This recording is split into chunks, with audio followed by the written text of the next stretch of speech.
So if you have soils questions that pop up later, feel free to ask. Now, have any of you participated in the Envirothon or any other environmental competition before? Never. First time. Looking forward to it, I hope. And Tamika just told you about the different environmental disciplines, the topics that are covered in Envirothon: soils, forestry, wildlife, aquatics, and forestry. Those things, different things are common. You have different things in your mind, different pictures in your mind about what you're going to be doing in learning about those things. And if you are environmentally aware, and if you're a senior thinking about a degree and possibly a career in anything environmental, you'll have to tie those things together. You'll be studying for them as individual disciplines for this course, for the competition, and it's easy to look at things that way. Okay, I've got to study soils here, forestry there, wildlife there, so on and so on. But they really do come together a lot. And soils is what brings it together. If you lack a solid understanding of soils, it's going to be hard to interpret management needs and techniques regarding all these other things: wildlife habitat, forestry, and aquatics. And as far as aquatics go, surface water quality, especially in Louisiana, is often a reflection of the land uses or soil qualities and disturbances in the surrounding watershed. We're going to talk about watersheds later too. And if you consider all those other disciplines, it's easy to disregard soils. If you're talking about forestry, big, pretty forests, or the different successions of forest growth, wildlife, animals, wildlife habitat, aquatics, marsh, waterways, things like that, they all sound pretty attractive and they're attention getters, and they sound pretty fun and interesting. Generally, except soil. Dealing with soil doesn't sound like as much fun, but it can be some of the most interesting work that you do, and it's essential that you gain a good understanding of it. And the relevance to everyone as individuals is often overlooked too. The cotton in your clothes, the leather in your shoes, the food you eat, the materials your homes are built with are all related or derived from the soil. So soil quality is very, very important to your quality of life, whether you're interested in things environmental or not. And I will say too, that if you do have a budding interest or maybe a solid interest in a degree or a career in anything regarding the environment, or even not necessarily so, anything regarding things to be done outdoors, whether it's engineering, hydrology, or anything like that, the more solid your understanding of soils is, the better off you're going to be by far in the long run. And it's not a hard thing to gain access to. USDA has made it very easy. There's a lot of good material out there. U.S. Geological Survey, have y'all heard of them? USGS.gov. You're probably not going to run into anybody from USGS in this Envirothon competition. You may run into somebody from USDA, and we're going to refer you to USDA for a lot of additional soils information that you may seek as you gain a better understanding of the study guide. But there's a lot of good information to be gathered from those people. They're very accessible. They do a lot of outreach, and they like working with students, and the materials are available, so keep them in mind. Now, the study guides for all the different topics that you're going to be training for in the Envirothon are online, right, Tamika? Yes. Have y'all seen the soil study guide yet? I don't have enough for everybody, but I'm going to place one about every second or third person down here, and y'all can share. And we're going to touch on some of the headings in here. And trust me, I think we have an hour each, Tamika. Yes. But your hour with soils is not going to be spent being lectured to. We're going to get dirty, okay? We're going to even go outside for a little bit. I've got one more. Where do we have a gap? That means one. Let's see. I hope I didn't get mine away. Here it is. All right. Some of the important things in the study guide. This is a study guide that a lot of different states use. Normally FFA chapters use this kind of information for their soils and land judging. And keep in mind too that we're also talking about not just soils, but soils and land use. So you have to think in terms of taking what you learn about soils and what the implications regarding soil properties might be when you're talking about land use and what that land use might be. It might be agriculture, row crop. It might be reforestation or developing wildlife habitat, those sorts of things. It could be almost anything. We're going to talk about that a little bit too. But first, going through the study guide, and if you have any questions as we go along, raise your hand or throw something at me, we'll talk about it, all right? The intro, we're not going to say too much about it other than land judging. Just we'll line that out and let that mean Envirothon right there. Understanding basic soil differences, know how soil properties affect crop growth or any other plant growth for that matter. Know why soils respond differently to management practices. Realize the influence of land features on production and land protection. Land features. If you're from South Louisiana, you're probably thinking to yourself, what land features? We're just flat over here. There's nothing. Well, in Louisiana, and I'll say this all the time, we may have some of the most boring topography on the continent. And I guess for the most part we do. But we actually have some of the most interesting geography. If you look at soil formation, soil genesis, how our soils arrived here, we're probably more diverse than just about any other state, or at least as diverse as any other. It's pretty interesting the way our soils came to be. And since we're on that topic, I'll mention soil genesis. What does that mean? Soil formation, right? Soil formation factors. There's a lot of things that go into soil formation. If you're up north, there's a lot of glacial till. Back during the ice ages, glaciers just for centuries plowed everything underneath them. After the ice age ended, glaciers left, and you're left with glacial till, a lot of people call it. So apparently that's just an example of a type of soil genesis.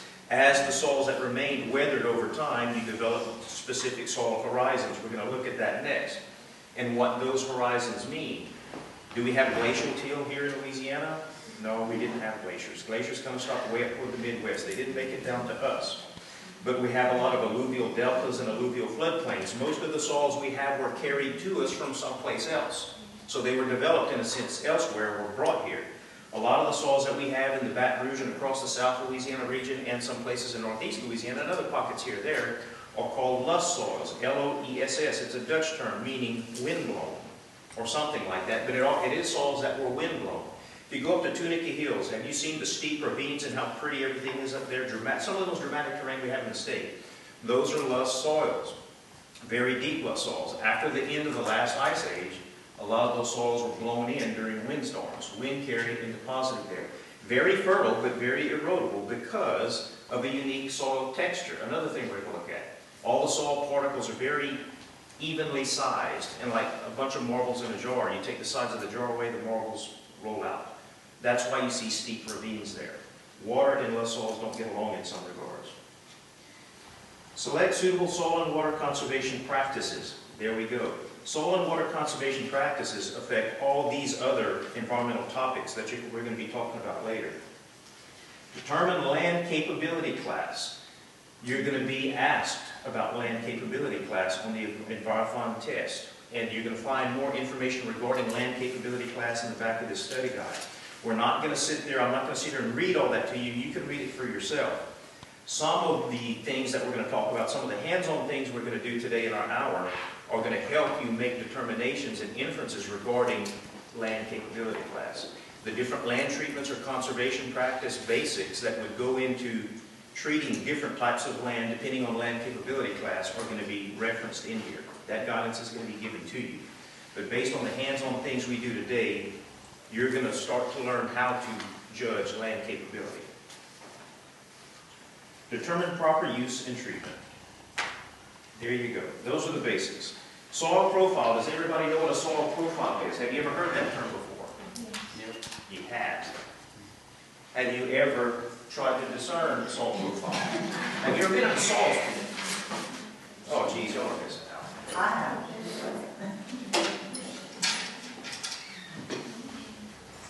These are monoliths. These are soil samples that were pulled from here in East Baton Rouge Parish. 2 of them are loess soils. And based on what I just told you about loess soils, I'll let you later make your own determination as to which ones are. But it's okay to get up and move around and look at this. You don't have to just stare at the one that's in front of you, and not everybody has it in front of you.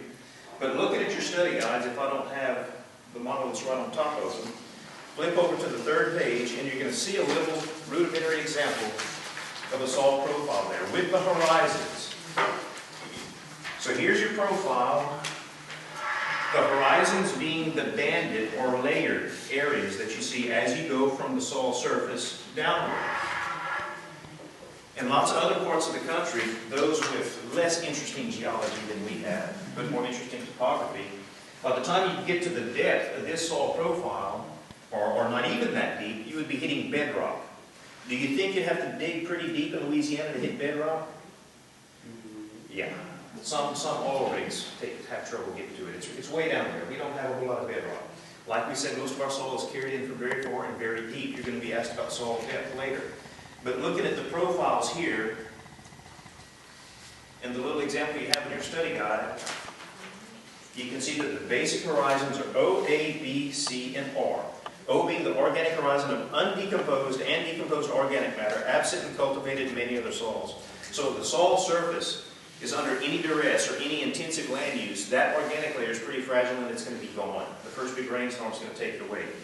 The native tall grass prairie that we had in much of South Louisiana historically, we had a heck of an over-horizon. Soil was very fertile, but those organics were formed out almost immediately and just left some sandy soil underneath.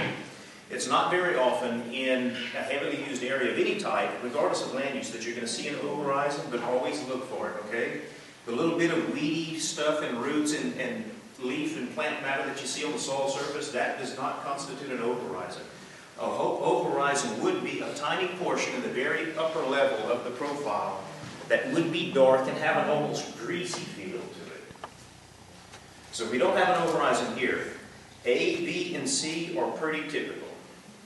A, can you see the difference between the A and B horizon in the profile, the monolith that you have near you?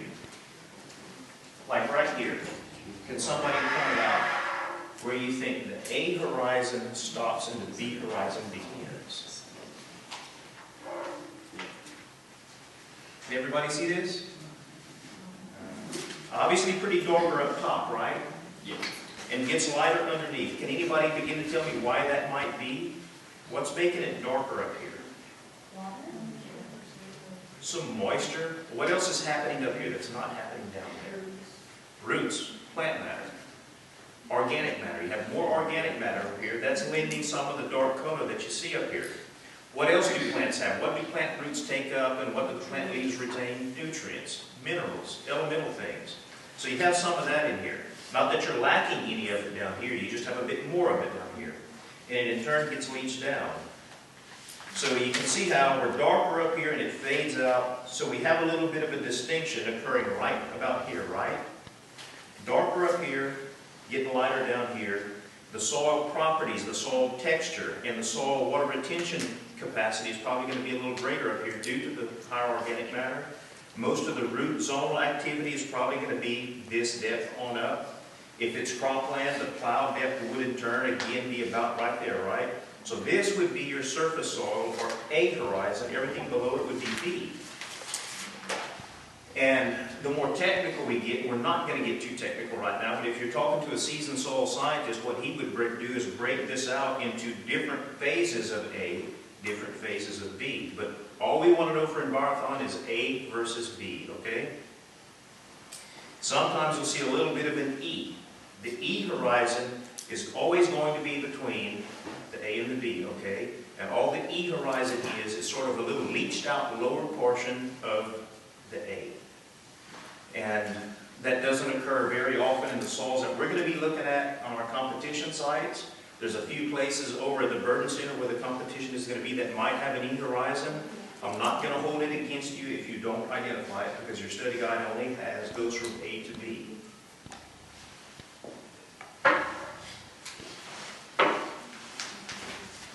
And the little description here tells you a little bit about each one of the horizons. B, mineral horizon that usually has a finer texture, a darker, stronger, redder color, and distinctly different developed structure.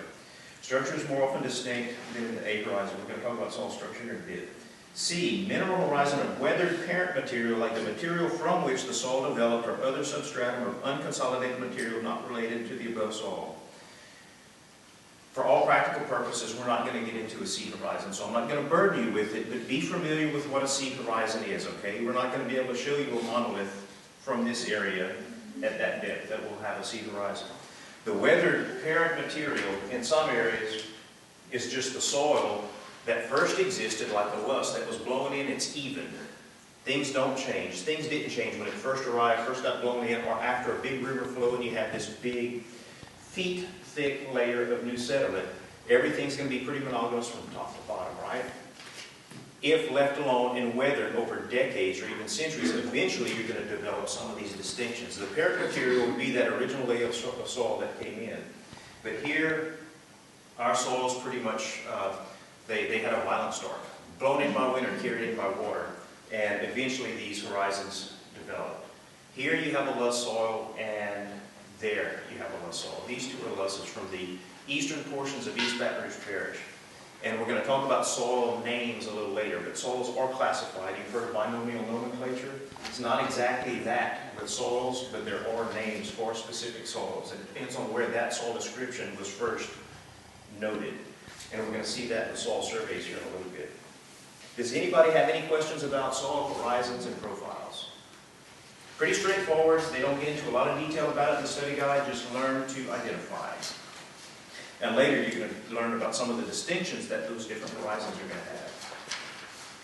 Here's the fun part, the dirty part. Texturing soils. Can somebody tell me what soil texture is? It's very simple. It's what it feels like. I guess the truth. What's that? Particle sizes. Particle sizes. And the relative proportions of sand, silt, and clay in a particular mass of soil. Ideally, you wouldn't have a whole lot of air spaces in there. If you had a lot of coarse soil, which are going to be the larger, grainier particles, right, sandy stuff, then you'd have some smaller silt particles that would fill in some of those gaps, and the really tiny clay particles, little tiny things. Clay particles are extremely small. You hear talk about river silt a lot. When the river's down, have you ever gone inside the levee on a major river system and walked? You have the silt bars or sand bars a lot, right? Water and action by water, whether it's rainfall, violent rainfall, storms, heavy current flow, or wave energy, it's usually water or some action like it in nature that begins to separate out these soil particles and creates an uneven textural group here and there, depending on that soil's relation to the water or water body that formed it or created that condition. If you go to places like the Bonnet Carré Spillway, where occasionally you have big masses of river water that's carrying all these different particle sizes, shoots through there. You can start nearest the river, and you can do this along any river where you have constant overflow or frequent overflow. The coarser material, the coarser soils are going to be nearer the river or the source, the sediment source. It's because they're coarser, they're heavier particles, they fall out quicker. The tinier particles, the silt and clay particles, are going to be carried by the water flow, by the water velocity, by the current a little further. The silt would be the next to fall out, so it's less coarse still as you get away from the river. A little finer soil. Then finally the backwaters, the mucky cypress tubular swamps farther from the river. That's where the tiny clay particles that stay in suspension longer because they're so tiny finally settle out. So you're going to have these different soil textures as you go down that gradient from near the sediment source to farther away from it. Pretty straightforward, right? And sometimes, depending on the land uses that come into play later, some of that soil is moved and can create some uneven textures later. But as far as the natural scheme of things, the water flow that, in our cases, in a riverine system that moves these soils around, you'll typically have the coarser soils nearer the sediment source and finer as you get back away from it. And the texture groups that we're going to talk about, the only ones that you can be judged on, you'll be asked possibly about some of these that you see on the next page. Texture groups, sandy, loamy, and clay soils. The middle column you'll see coarse, medium, moderately fine, and fine. That's what you're trying to get when you're texturing soils. The stuff over here on the far right, sand, loamy sand, sandy loam, that gets a little more particular. That's breaking down those 5 main texture groups a little further. And it's good stuff to know. Be familiar with it. Texturing soils is easy. You can find soil wherever you are. Now, depending on where you are, you may not find a great diversity in soil texture, but do what you can to do that. If you're digging a hole, get a postal digger or shovel. The coarser soil is probably going to be near the top, right? That's where most of the soil is mostly weathered. If it's a garden or a frequently plowed field, that activity is going to take on the same action as that water current or velocity that we talked about. It's going to form a fragipan or plow pan. The coarser stuff is going to stay on top, but that activity up here is going to sort of shake the finer particles down. You're going to have finer textured soils down below, coarser textured soils up high, typically. But texturing's fun, but you're going to get your hands dirty doing it. We're going to do that in a little bit. And further down here, you can see a little description on that page describing coarse textured, moderately coarse, medium, moderately fine, and fine textured soils. And on the next page, you'll see this little diagram that gives you a little schematic of the breakout of soil textures and the proportions of sand, silt, and clay per texture group. So that's FYI. You're not going to be graded or judged on that little diagram. It's just a handy little schematic. Do you have that? We just did this in class. Oh, good, good. Soil depth. You're going to be asked that on the test. And I'm going to tell you right now, soil depth has nothing to do with how deep the pit is. You're not being asked, is the pit deep or shallow? Soil depth refers to the potential for root activity, basically, within a given soil area. So if you're in a soil pit, you don't see bedrock in it, and you don't think that there's bedrock within the next few feet under you, you're in a pretty deep soil. And I'll say right now that in South Louisiana, just about every soil to be considered is probably going to be fairly deep. There's not going to be a lot of bedrock type or calcification obstructions for root growth.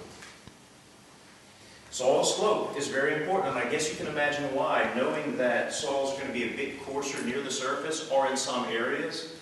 Coarse soils may be more erodible.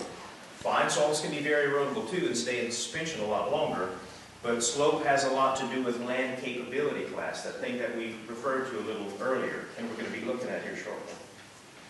And you can see that nearly level land with less than 1 foot elevation change in 100 feet. If you had 1 foot elevation change in 100 feet, what percent slope would that be? Can somebody guess?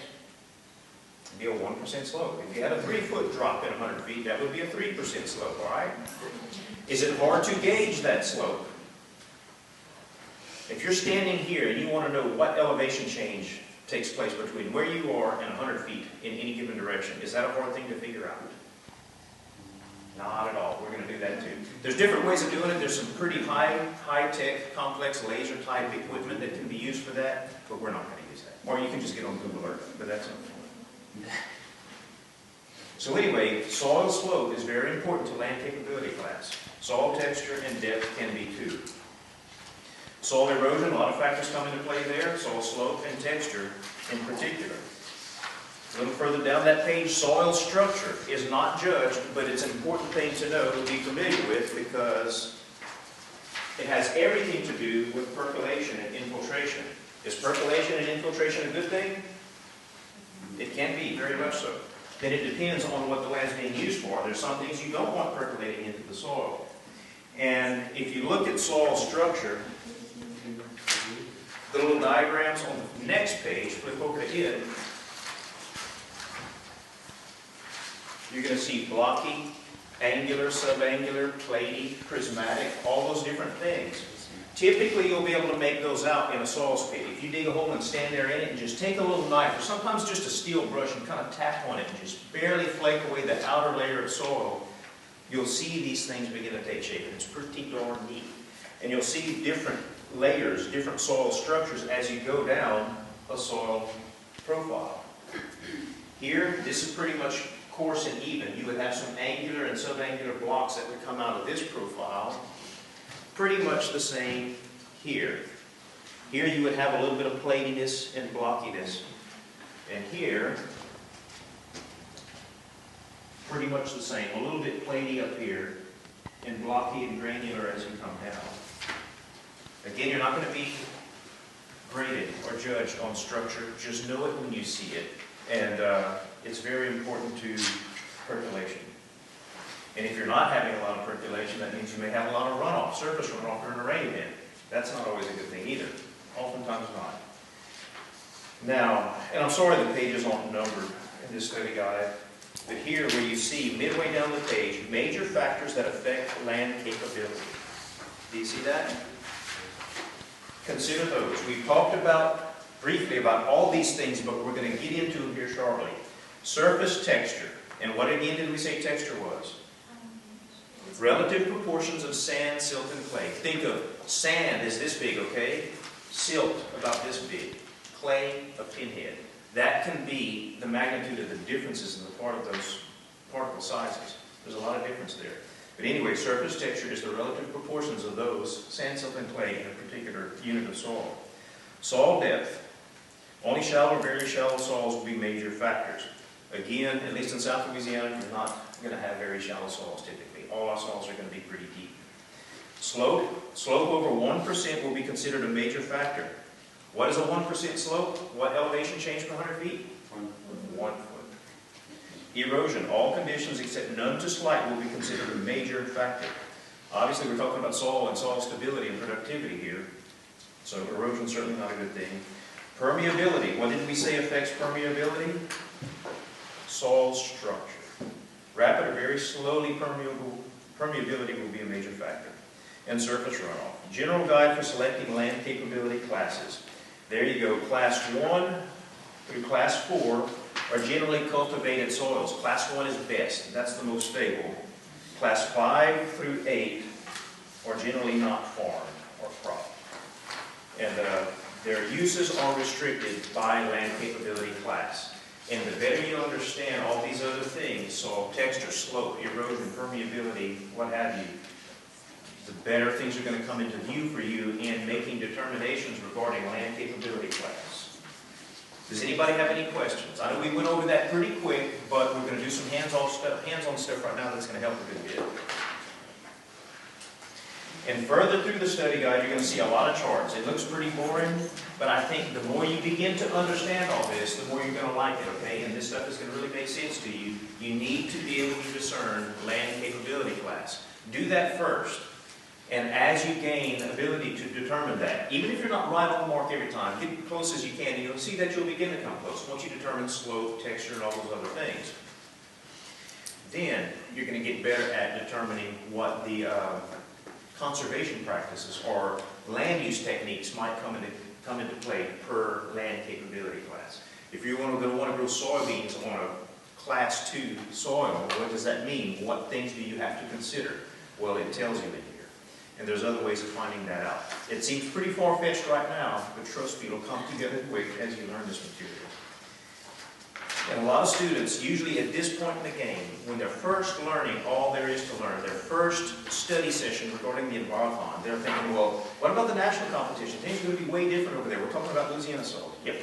Learn the basics here first. That other stuff will come together and make sense after you learn this. Don't try to learn too many things about too many places at once. So, okay, that's all we're going to look at for now regarding this, but keep it handy. We're going to refer back to it now at the end.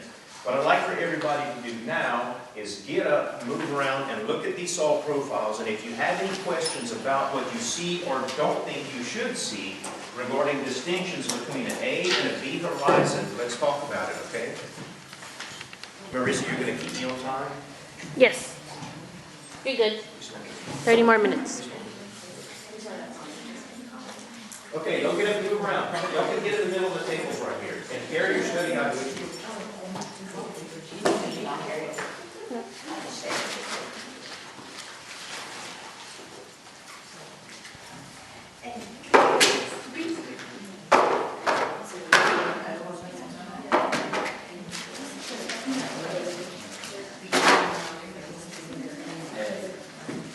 How's this one look? It was coming apart there, and it is in fact coming. Do y'all see it right here? This one's so uniform and the change is so gradual, it's probably harder to discern it this way. That's pretty much it. It'd probably be safe to say right here. So if you look, you're not feeling texture. By looking at this, you can touch it, you feel it, but just looking, you can see the change in texture because you're pretty much fine. The structure is changing. You see the difference in that property. Yeah. It looks like it might be blocking out all granular. Starting about here, so you're on it. If you put a marker right there to indicate based on It depends on whether they're going to be right. And like you said, I was always going to go to leave because we'll be positive. Right. So if we want to find the seed of the Elbow Slough was discussed at other monolith. It is not part of the soil. It's not an application. So does this one have an O? No, there's no O in any of these. The O You're not gonna find it, certainly not, probably not anywhere in that. It would have to be a lot somewhere that was just untouched for decades for you to find it otherwise. They happen quicker than that, but the rainfall that we get, the foot traffic and everything else, it's just really rare. But we do get them in the area, it just has to stay off hands and untouched for a really long time. But here would be your A. And if you were to distinguish an E horizon on any one of these monoliths, during a natural setting when this soil was still in proper hydrology in the place where it was formed, you would probably have an E right here. See that difference? A certain difference in structure too. It was a little bit platy and blocky as you went down through here, more granular right here, and angular and blocky down here. But this would be your A. Does everybody see that? Fairly distinct. And A could come down as far as right here. Truly stop right there. Even though you have a pretty dramatic color change, everything else is staying the same. That would be A and E. E is actually part of it. If you were to call it right here or right here, you would have got it. But you can see that things are pretty distinct from there on down. So it's more about texture than color, as far as we're doing. It's a little both. But the color is going to be what grabs you first. Then you get in there and look at texture. And whenever you're asked to texture soils in the competition, I'll tell you right now, you're going to be texturing two separate soil samples from the same profile, so to speak. Surface soil, basically A, and then B horizon soils. And they're typically going to be different. And it's fun finding out how they are.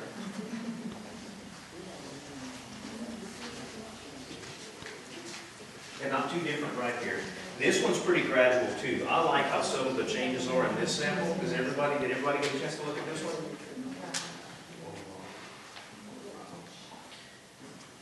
Structure is pretty much the same from here on down. You can see that? It even changes a little bit down there. And then you're pretty consistent from here to here. And then a little less granular right there, more so right here. But your A would pretty much be right in here. Okay? And you're turning into B, the upper level of B. The soil scientists would call this a B1. It's not A, it's part of B, but pretty distinct from the rest of B. That would be B. You don't have to know that, but if you're going to a field office or you start talking to soil scientists, most of them are used to land judging, and they know that surface soil and topsoil and subsoil are what they adhere to there. But if you're telling them you want the horizons as named, but don't want to get too in depth, they'll typically separate out B1 from the rest of B. We're not going to do that. Just know A. Do y'all see that? Do you have any questions about it? You can pretty much see how it changes. Not so much color, but also texture. And there's a pretty good reason for that. There's a lot of weathering that takes place right up there. Does anybody have any questions about any of that? Okay. All right. So we're going to tell you what we think. Okay.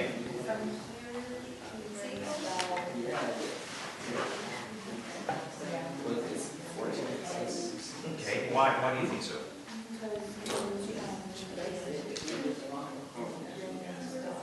So the texture changes, the texture and structure changes, right? Yeah.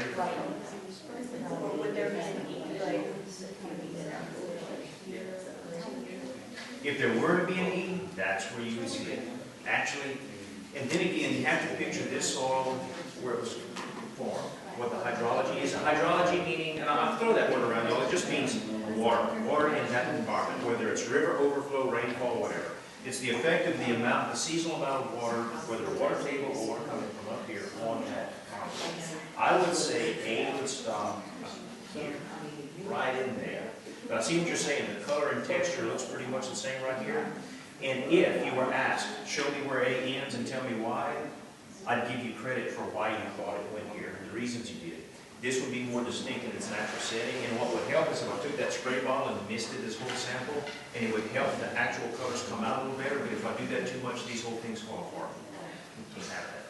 But you're close, you're right in there. I would give you credit for that.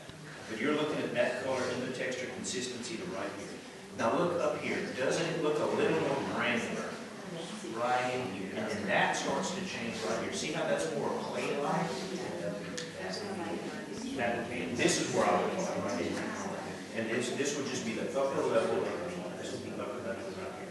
But if you came down a little further and explained why you did, I like your explanation, that would be useful. All right, y'all, that's all for Solve Horizons for now. Yeah.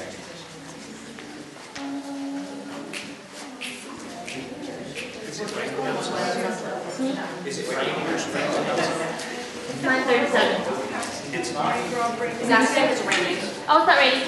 Well, it might rain, and I think the fact that it's not right now might be a good time for us to go outside, okay? Because I'd hate to put that off to the last minute and then we end up getting rain on it. Normally, right after this, we would go into salt color. It's more sequential that way, but I'd like for us to go and get some salt slopes outside. So if you don't mind, we're going to just go to the back, go out that door, and go straight out and stand on the edge of the little courtyard out there. Bring your study guides with you.